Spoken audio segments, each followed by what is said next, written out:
मैं वैष्णवी भगवान कल्कि का संदेश धरती पर बिखरे हुए सब लोगों तक पहुंचाने आई हूं ताकि सबका उद्धार हो। इसलिए मेरे उपदेश को ध्यान से सुनिए और इसको अमल कीजिए। हे मनुष्य, मैं माँ हूँ, वैष्णवी माँ।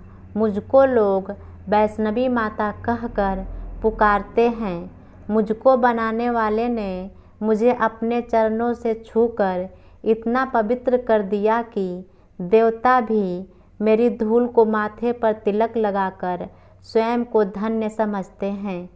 आज मैं उसकी कथा सुनाने तुम्हारे निकट आई हूँ, जिसने मुझे बनाया है, जिसने मुझे मनुष्य के पास भेजा है, जिसने मेरे आंचल की छाँव को मनुष्य को रहने का सर्वश्रेष्ठ स्थान बनाया है, जिसने सूर्य, चांद और सितारों को आसमान में बांध रखा है, जिसने मेरे बाहों में फैले हुए समुद्र को किनारों में रोक रखा है, ताकि मुझे भी और मनुष्यों को भी अपनी सीमाओं का आभास रहे।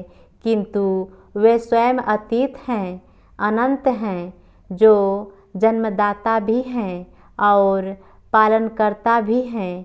हाँ, मैं तुम्हें उसकी कथा सुनाने आई हूँ, जो अपने भक्त प्रहलाद की रक्षा करने के लिए नरसिंह बनकर आया, जो राक्षसी संस्कृति का नाश करने के लिए राम बनकर जन्मा और जो कंस का अत्याचार मिटाने के लिए कृष्ण के रूप में अवतरित हुआ, जो मेरा आराध्य है, तुम्हारा आराध्य है, हम सबका आराध्य है। वह पैलौठा है, वह आदि पुरुष हैं, वह आदि श्री हैं, वह ईश्वर पुत्र हैं, वह पुण्य ब्रह्म का प्रतिबिंब है, वह नारायण है। हे मनुष्य, मैं माँ हूँ। लोग मुझको माता वैष्णवी कहते हैं। मैं हमेशा से तुम्हारा कल्याण चाहती हूँ, इसलिए मैं आज तुमसे एक बात कहती हूँ, आज अगर तुम्हारे सामने भगवान कल्कि जी आ जाएं तो तुम्हारा क्या होगा? यह सच है कि भगवान कल्कि जी के सामने प्रकट होते ही सबका न्याय होगा। न्याय के दिन इस दुनिया में उस व्यक्ति का सबसे खूबसूरत जीवन नहीं गिना जाएगा जिनके पास बहुत प्रॉपर्टी है। न्याय के दिन उनका भी जीवन बहुत मायने नहीं रखेगा। जिनका बहुत नाम है और जिनके पास बहुत रुपए हैं, न्याय के दिन उन लोगों के जीवन की कोई वैल्यू नहीं होगी।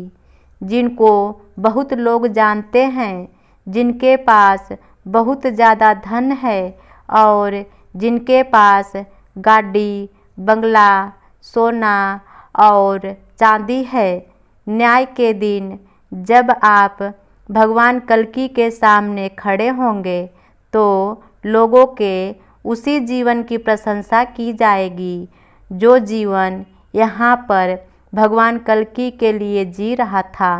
अगर आप चाहते हो कि भगवान कल्कि जी के उस न्याय के दिन पर आपके जीवन को वैल्यू दी जाए तो यह तभी संभव है जब आपके अंदर भगवान कल्कि कभी कोई कपट नहीं पाए। आज आपको एक फैसला करना है और वह फैसला है कि आप भगवान कल्कि के लिए जिए।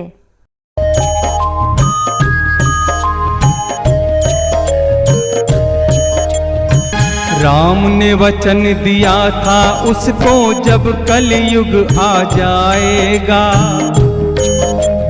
मेरा अवतरण कल की रूप में तब पहचाना जाएगा। राम ने वचन दिया था उसको जब कलयुग आ जाएगा, मेरा अवतरण कल की रूप में तब पहचाना जाएगा। तब तुम संग रहोगी मेरे, तब तुम संग रहोगी मेरे बन के प्राणाधार। कब आएंगे श्री कल्कि कर दुष्टों का संहार।